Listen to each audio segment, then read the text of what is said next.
प्रकार के होते हैं? नरेशन दो प्रकार के होते हैं। पहला कौन सा नरेशन होता है? पहला डायरेक्ट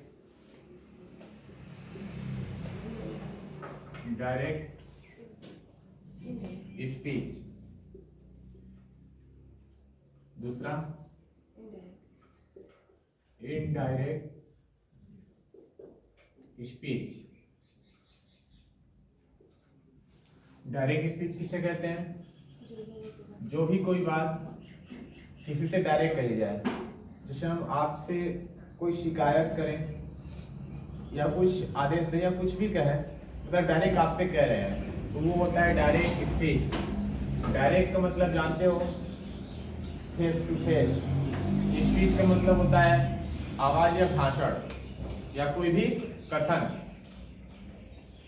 नरेशन मतलब कथन। कथन दो तरह का होता है, एक तो डायरेक्ट किसी से कही हुई बात को डायरेक्ट स्पीच, और किसी से इनडायरेक्ट यानी डायरेक्ट उससे ना कह के किसी और से कहलवाएं कि उनसे जाके कह दीजिए वो मेरे हमारे घर शादी है, हमारी शादी में आए। तो हम अपने से उनको न्योता नहीं दिए, क्या किए? किसी और से दिलवाए, किसी और से कहलवाए, तो वो होता है इनडायरेक्ट स्पीच। तो जो बात डायरेक्ट कही जाती है डायरेक्ट स्पीच, जो बात किसी और से कहलवाई जाती है वो इनडायरेक्ट स्पीच। डायरेक्ट स्पीच को हम कैसे इनडायरेक्ट बनाते हैं, उसके कुछ नियम हैं, एक दो थे, तो जान लेते हैं, उसके बाद हम बनाना शुरू करते हैं। देखिए डायरेक्ट स्पीच होता है, जितने भी प्रेजेंट में रहेंगे टोटल पास्ट में बदल जाएंगे, और जितने फ्यूचर रहेंगे वो भी टोटल पास्ट में। ठीक, और पास्ट के सिर्फ दो ही बदलता है, पास्ट इंडेफिनिट पास्ट परफेक्ट में और past continuous past perfect continuous में। तो देखिए यहाँ पे कुछ नियम है, इसको लिख दे रहे हैं कौन कौन सा बदलता है। तो अगर यहाँ पे डू या डज अगर लिखा हो, ये डायरेक्ट है आपका। डायरेक्ट स्पीच में अगर लिखा हो डू डज, तो इनडायरेक्ट में आप इसका डिड कर दोगे। क्या कर दोगे? यानी कि प्रेजेंट इंडेफिनिट का यह फॉर्मूला है, इसको हम पास्ट इंडेफिनिट में कर देंगे। अगर बी का फर्स्ट फॉर्म लिखा है, जैसे he goes, he it, he it's, you it, ये सब आते हैं, सिर्फ इट आते हैं, ऐसे में नहीं। तो फर्स्ट फॉर्म को सेकेंड फॉर्म में कर दिया जाता है। ये कहाँ होता है? Present indefinite. इसमें प्रेजेंट इंडेफिनिट से पास्ट इंडेफिनिट में। जितना समझ में आया कि प्रेजेंट में सिर्फ दो ही बदलता है, कौन कौन सा? प्रेजेंट पास्ट में जाता है। तो प्रेजेंट इंडेफिनिट क्लियर हो गया। प्रेजेंट कंटिन्यूअस, प्रेजेंट कंटिन्यूअस में क्या होती है? सहायक क्रिया is am are, is am are. इसको बदल देंगे हम वाज या वर या वेयर, दोनों पढ़ो, ठीक है, कुछ भी पढ़ सकते हैं। तो इज एम आर को वाज या वर में बदलते हैं, ठीक। वाज या वेयर में, क्लियर हुआ? प्रेजेंट इंडेफिनिट, प्रेजेंट कंटीन्यूअस और प्रेजेंट परफेक्ट में क्या होता है? हैज या हैव। हैज सिंगुलर के साथ और हैव प्लूरल सब्जेक्ट के साथ। अगर ये आते हैं तो इनको हम किस में बदलते हैं? प्रेजेंट परफेक्ट को पास्ट परफेक्ट में। तो पास्ट परफेक्ट में सहायक क्रिया सिर्फ एक ही होती है, क्या होती है? हैड, ठीक है।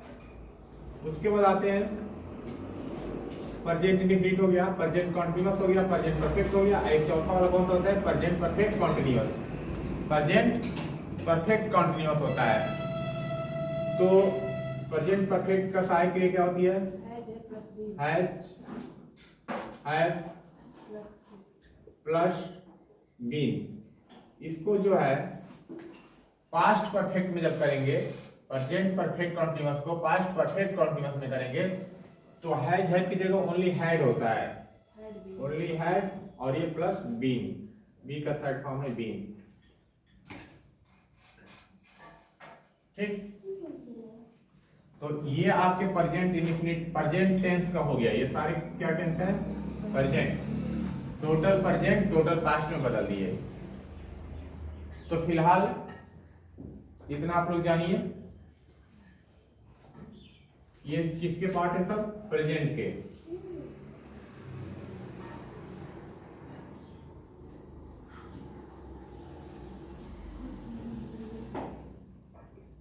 ये सारे प्रेजेंट टेंस के हैं।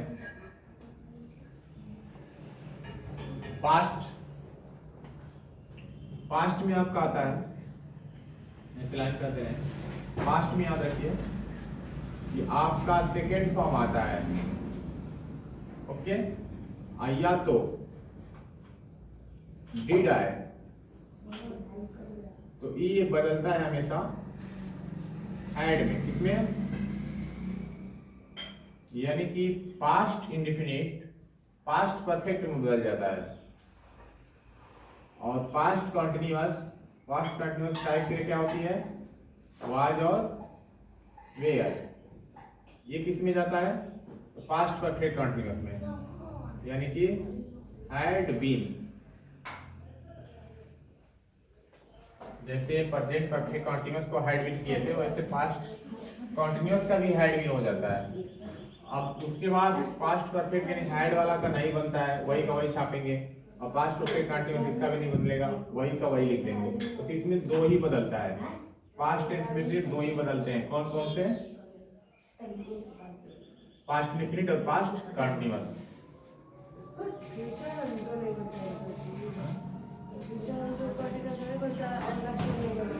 किसमें? चलिए, इतना याद आ गया। अब फ्यूचर में देखिए, फ्यूचर में शैल या विल सारे में आते हैं। Indefinite, continuous, perfect, perfect continuous, सब में शैल विल लगा होता है। ठीक है, बस उसके कुछ चेंजिंग होते हैं, हैज हैव लगा के, ऐसे कुछ। तो जितने भी शैल और विल आएंगे इन्हीं को बस बदलता है, बाकी छाप दिया जाता है। फ्यूचर में शैल का शुरू हो जाता है और विल का गुड हो जाता है, बस फ्यूचर टेंस खत्म। ठीक, तो कहीं भी शैल और विल देखे तो इसमें चेंज कर दोगे। हाँ, पास्ट का फिर दो ही बदलता है, इसको याद रखिएगा। अब फ्यूचर के चारों बदलते हैं, तो चारों में शैल विल लगा होता है, तो बस इन्हीं को बदलता है। किसमें? शैल को शुड में, विल को वुड में। आते हैं, ये हो गया फ्यूचर अपना। क्या हो गया ये? Future tense, FUTURE। कुछ मॉडल बदलते हैं, मॉडल को देख लेते हैं। कैन का कुड होता है, क्या होता है? पास्ट फॉर्म इसका कुड हो जाता है। और मे का पास्ट फॉर्म माइट होता है, MIGHT, माइट। ठीक, तो ये हमें ये मॉडल है। टेंस तो तीन ही थे और ये अलग से मॉडल चेंज थे, इसको बता दे रहे हैं मॉडल। तो इतने चेंजिंग आएंगे अपने। डायरेक्ट से जब इनडायरेक्ट बनाएंगे, इधर वाला पोर्शन जो पेपर में लिखा रहेगा इसके जस्ट सामने वाला लिख देंगे। ठीक, तो आइए हम एक एक को डिस्कस करते हैं, उसके चारों फॉर्म, सिंपल, नेगेटिव और इंटरोगेटिव, एक फॉर्म पे। तो यहां पे हम लिखते हैं direct.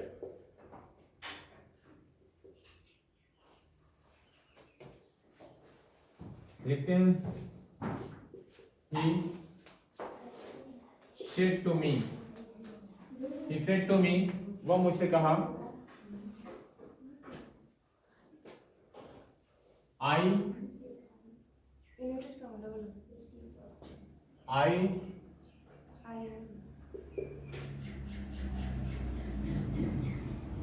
I do not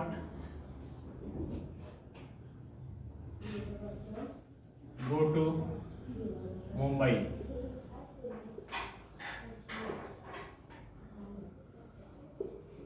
I do not go to Mumbai. याद रखिएगा इन्वर्टेड कॉमा इधर से ओपन होता है, इस तरह से ओपन होता है नीचे से, और बंद होता है ऊपर से। हाँ, एक बात और याद रखिएगा, इन्वर्टेड कॉमा बंद किए उसके बाद आप ये, उससे पहले ये फुल स्टॉप लगता है। ये नीचे कॉमा है और ये इन्वर्टेड कॉमाज है, इसको इन्वर्टेड कॉमा नहीं बोलेंगे, इन्वर्टेड कॉमाज, दो हो गए ना। तो इस वाले पोर्शन को जो इन्वर्टेड कॉमा जो बाहर है, चाहे वो आगे हो पीछे हो कहीं भी हो, इन सबको पकड़ के जगह लिख के और बोलेंगे कि ये सारे पोर्शन क्या है, ये सारे पोर्शन आपके, ये सारे पोर्शन आपके रिपोर्टिंग स्पीच कहलाएंगे।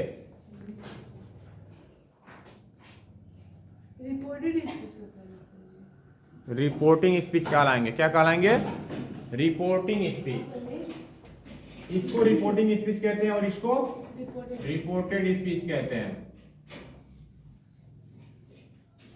देखो रिपोर्टिंग स्पीच सर क्या होता है? रिपोर्टिंग स्पीच और ये रिपोर्टेड स्पीच। रिपोर्टेड स्पीच, देखिए रिपोर्टिंग स्पीच और रिपोर्टिंग स्पीच में अंतर। सर ये रिपोर्टिंग क्यों बोलते हैं, इसको रिपोर्टेड क्यों बोलते हैं? अभी आपसे हम क्या पढ़ा रहे हैं? डायरेक्ट। इनडायरेक्ट अभी नहीं बनाया। डायरेक्ट मतलब डायरेक्ट आपसे हम जाके एकदम डायरेक्ट फेस टू फेस न्योता दे रहे हैं। डायरेक्ट अगर आप न्योता दोगे तो क्या होगा? ये डायरेक्ट कौन बात कहोगे तो उसे डायरेक्ट स्पीच कहते हैं। और डायरेक्ट स्पीच में जो होता है दो पोर्शन होते हैं। एक तो आपका जो न्योता है वो इसके लिफाफे के अंदर रखा जाएगा, यानी कि इन्वर्टेड कॉमा के अंदर आपकी बात रखी जाएगी, और एक इन्वर्टेड कॉमा से बाहर, यानी कि आप जो बातें उससे कर रहे हैं वो बात बाहर होती है। तो इसे बोलते हैं रिपोर्टिंग। क्या आप रिपोर्टिंग कर रहे हैं? ठीक है, आपसे हम रिपोर्टिंग, आप लोग देखते हो न्यूज चलता है तो रिपोर्टर जो होता है आपका रिपोर्टिंग करता है तो बिल्कुल फेस टू फेस सामने बैठ के लेता है आपका कैमरा। उसके बाद जो अभी आप उसकी बात बोलते हैं और आपका बात जो रिकॉर्ड करता है, उस रिकॉर्ड की हुई बात को अपने टेप या चिप में रख लेता है और उसे टीवी पे दिखाता है। तो वो बात को रिकॉर्ड जो करता है उसको किसके अंदर रखते हैं? चिप के अंदर। बोले इसको चिप समझ लो आप लोग, यानी कि इन्वर्टेड कॉमास के अंदर रखते हैं। और रिपोर्टिंग करते समय आप और वो सामने होते हैं, वो इसलिए किसी के अंदर नहीं रखा जाता है। तो इसको बोलते हैं रिपोर्टिंग। जो चीज आप रिपोर्ट किए, सपोज थाने में जाते हो तो आप रिपोर्ट लिखवाते हो ना, तो रिपोर्ट क्या बोलता है थानेदार कि आप एप्लीकेशन लिख के अपना साइन और आधार कार्ड लिखकर दे दीजिए। तो इस ऐसे लिफाफा बना के उसके अंदर लिखकर दे देते हो। तो ये होता है रिपोर्ट किया हुआ। रिपोर्ट लिखा होगा नहीं थाना में, तो थाना रिपोर्ट लिखवाए हो तो वो रिपोर्टेड स्पीच कहलाएगा। और आप जो वहां सामने बैठ के लाइव न्यूज दोगे उसे बोले हैं रिपोर्टिंग स्पीच। आगे समझ में? रिपोर्टिंग डायरेक्ट बात कहना, और जो बात कहते हो उस बात को इन्वर्टेड कॉमा के अंदर रखा जाता है, उस मैटर को उसे बोलते हैं रिपोर्टेड स्पीच। ठीक, अब आइए इसे हम क्यों बताएं, इसका बहुत महत्व। अगर आप इसे सीख गए ना पकड़ना, रिपोर्टिंग और रिपोर्टेड को, तो समझो आपको डायरेक्ट इनडायरेक्ट बनाना कभी भूलेगा नहीं एक बार सीखे तो, नहीं तो हर बार पढ़ोगे हर बार भूलेगा।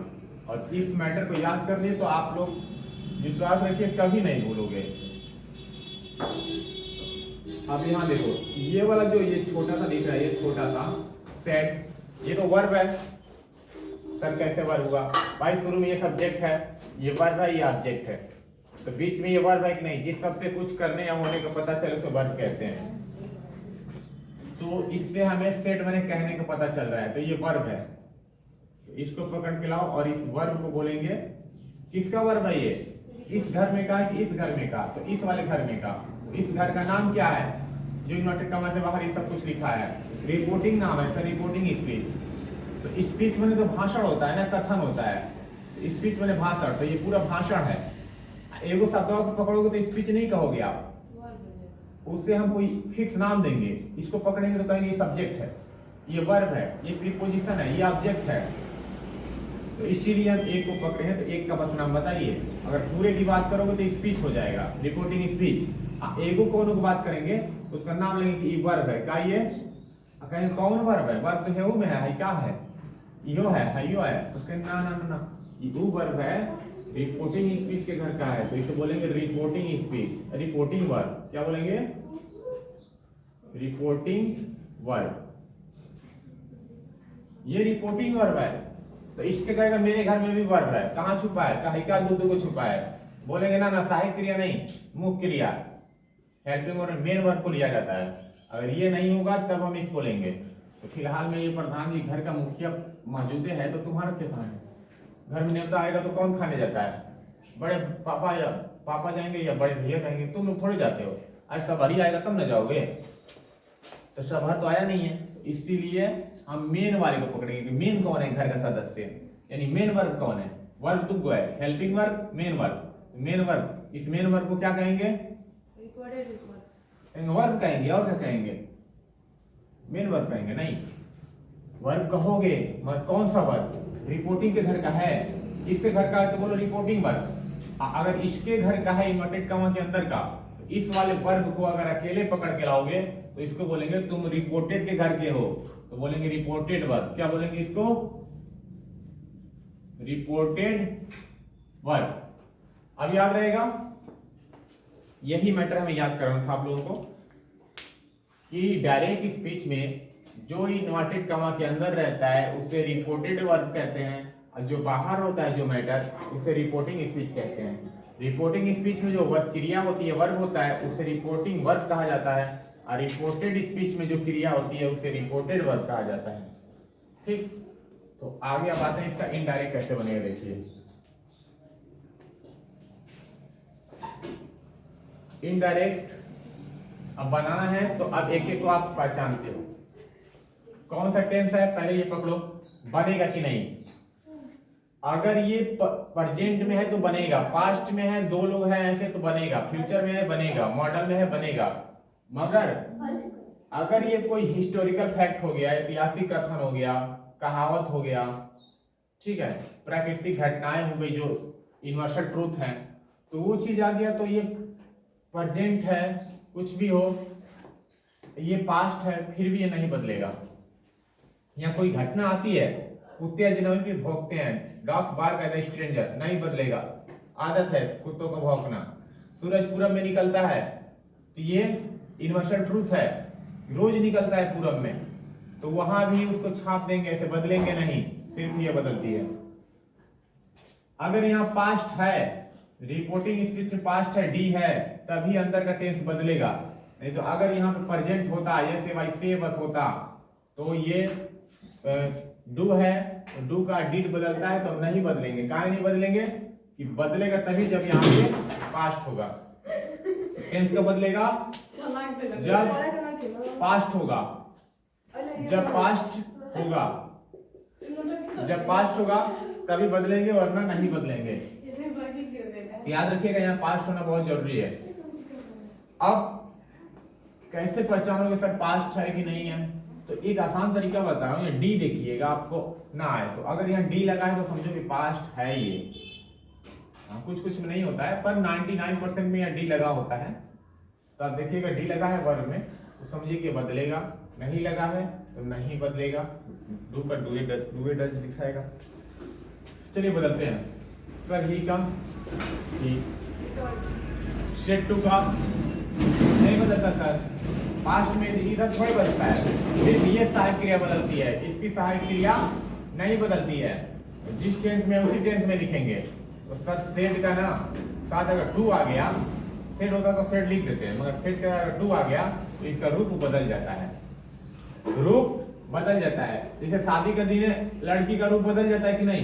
नहीं बदल जाता है। क्यों? उस दिन जो होता है, कितनों आप कर लीजिए, उस दिन वो मेकअप कराएंगे ही कराएंगे, रूप बदल जाएगा। तो इसी तरह जैसे टू लगा दिए, सेट के बाद टू, तो सेट टू का होता है टोल्ड। क्या होता है? टोल्ड। मी का मी, ये नहीं बदलेगा, सिर्फ वर्ब का रूप बदलता है, ना कि टेंस बदला। वहां भी डी था, यहाँ भी डी है, पास्ट टेंस ही है, सेट बने कहना और टोल्ड बने भी कहना। ठीक, T O L D, told, T O L D, told. ठीक है, और अच्छे से लिख रहे हैं, T O L D, told. नहीं, ठीक है, टोल्ड, ठीक। अब आइए यहाँ पे, ये इन्वर्टेड कॉमास, इन्वर्टेड कॉमास को हटा के क्या लिखेंगे, क्या लिखते इन्वर्टेड कॉमास की जगह पे, यहाँ पे सर इफ लगता है, वेदर लगता है, दैट लगता है, टू लगता है, कौन सा लगाएं? जब भी आप देखिएगा कि यहाँ फुल स्टॉप लिखा है, अगर यहाँ फुल स्टॉप लिखा है तो बिना पूछे हमेशा क्या यूज करिएगा, दैट, इंपरेटिव छोड़ दीजिए, क्या यूज करिएगा, दैट। आप इसके घर में एंट्री करिएगा, यहाँ गेट लगा के, गेट मतलब दैट, गेट के अंदर घुस गए तो किससे मुलाकात होगी, सब्जेक्ट से और सहायक क्रिया से। सिर्फ दो लोग बदलेंगे, बाकी बाराती है, बाराती को छाप देना है, बस दूल्हा और श्रावल्ली इन्हीं दोनों को बदलना है, ठीक, तो दो लोग को बस, बाकी इन सब से कोई मतलब नहीं, इस सबको हमको क्या करना है, इस सबको हमको छाप देना है। तो सर इसका आई का क्या होगा, तो आई को बदलने का नियम आप लोग सीख लीजिए, टेंस बदले या ना बदले, ई हमेशा बदलता है अगर बदलने वाला होगा तो आई को यही बता दे रहे हैं, SON, सन माने बेटा, इस फार्मूले से याद रखोगे, इसके नीचे सन की 1 2 3 लिख लीजिएगा। अगर यहाँ फर्स्ट पर्सन है तो सब्जेक्ट के अनुसार बदलेगा, कौन सा सब्जेक्ट, तो रिपोर्टिंग स्पीच वाला, तो रिपोर्टिंग स्पीच में ये सब्जेक्ट होता है, बीच में वर्ब होता है, ये ऑब्जेक्ट होता है। अगर यहाँ फर्स्ट पर्सन है तो किसके घर जाएगा, सब्जेक्ट के घर।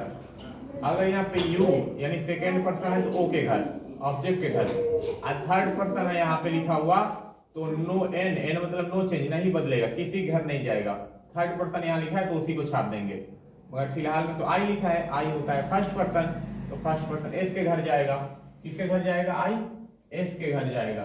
तो चलिए दावत खाने जाना है, कौन बोला, आई बोला, बोले अरे इसको नहीं बोलोगे, बोले ना हम इसी के घर जाते हैं, बस एस के, काहे लिए जाते हो, हम फर्स्ट पर्सन है, तो कैसे हम मानेंगे तुम फर्स्ट पर्सन, मुंह देख के नहीं।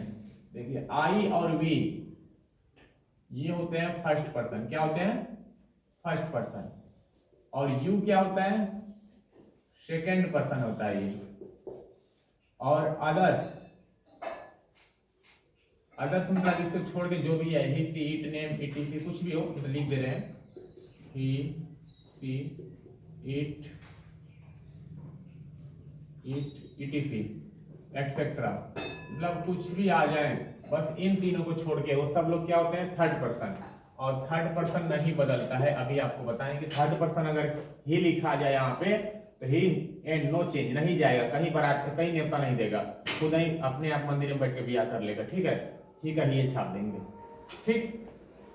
तो फिलहाल में तो ही है नहीं यहाँ पे, कौन है, आई कौन सा पर्सन होता है, फर्स्ट, आई कौन सा पर्सन होता है, फर्स्ट, और फर्स्ट पर्सन कहाँ जाता है, एस के घर, तो फर्स्ट को उठा के लाए एस के घर, बोलेंगे चलिए दावत खाने जाना है, एस बोलेगा रुको रुको कपड़ा पहन ले, बोले ना ऐसा ही चलो, काहे, अगर एस यहाँ भी एस होता है, ये भी होता है और ये ओ होता है, अगर एस के घर बारात करने जाएगा तो सेम एक ही जैसे शक्ल है ना, तो ये नहीं बदलेगा, अपना ऐसे ही का ही छाप देंगे, बस कैटिस्मा हो जाएगा, यानी ही का ही छाप देंगे।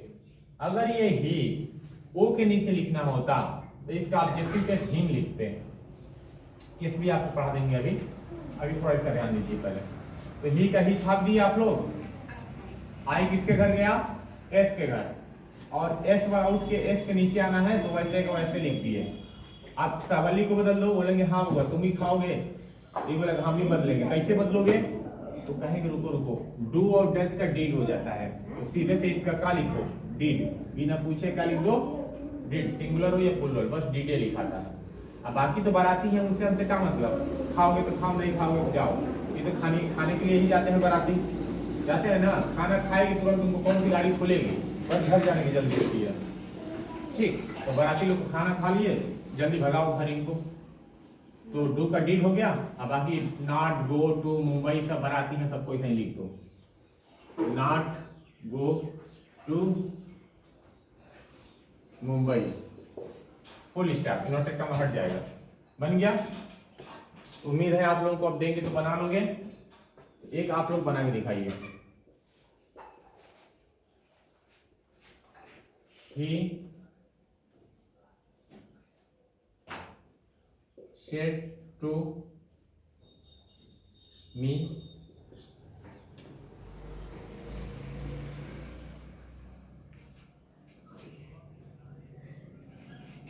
you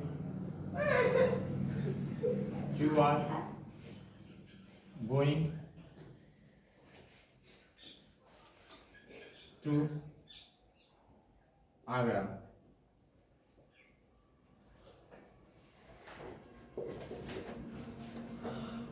चलिए इसका बनाइए इनडायरेक्ट।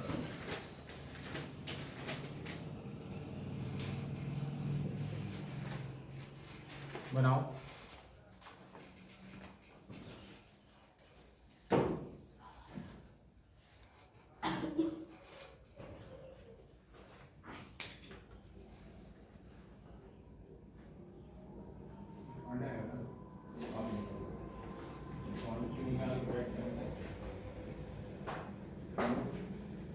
टेबल लिख के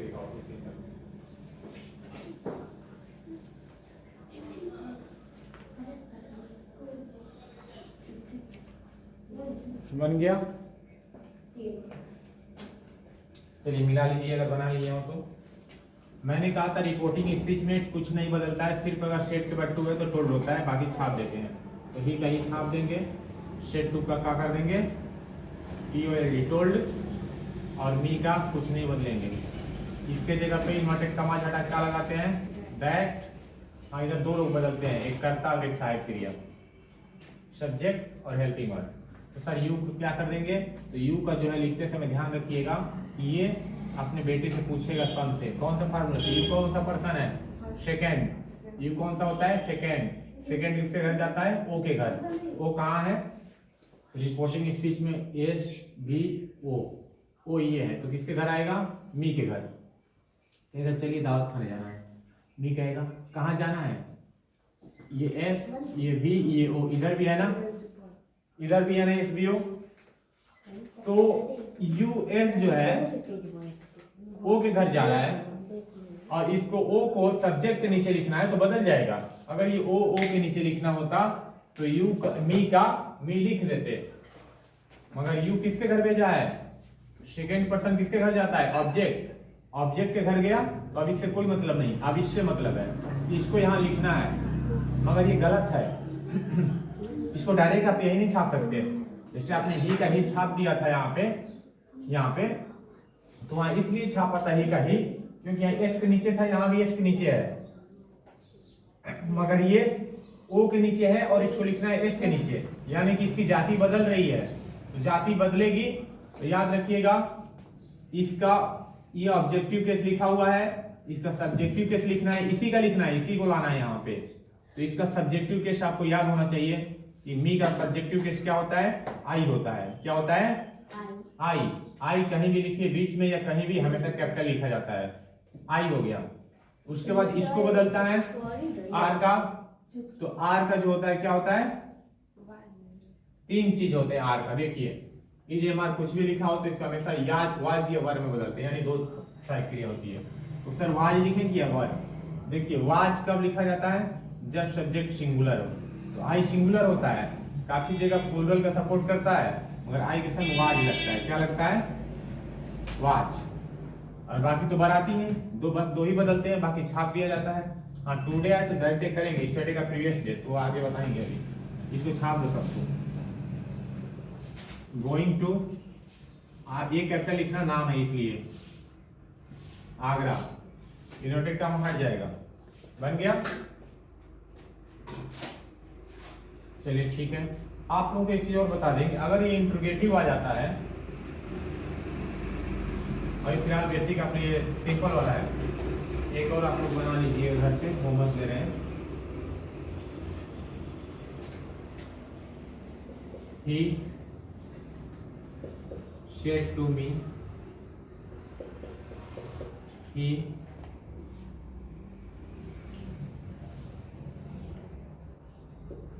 is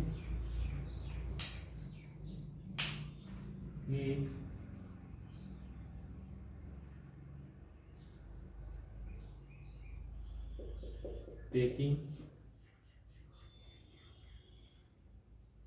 coffee, he is taking coffee. तो इसको याद रखिएगा, ही कौन सा पर्सन है? ही अदर्स में आता है, थर्ड पर्सन, और थर्ड पर्सन नो चेंज। तो ही का ही लिखिएगा, कहीं भेजिएगा नहीं इसको, क्योंकि थर्ड पर्सन नहीं बदलता है। बाकी बना लीजिएगा आप लोग, ये आपको होमवर्क है। और नेक्स्ट वीडियो में आप लोगों को हम इंट्रोगेटिव बताएंगे।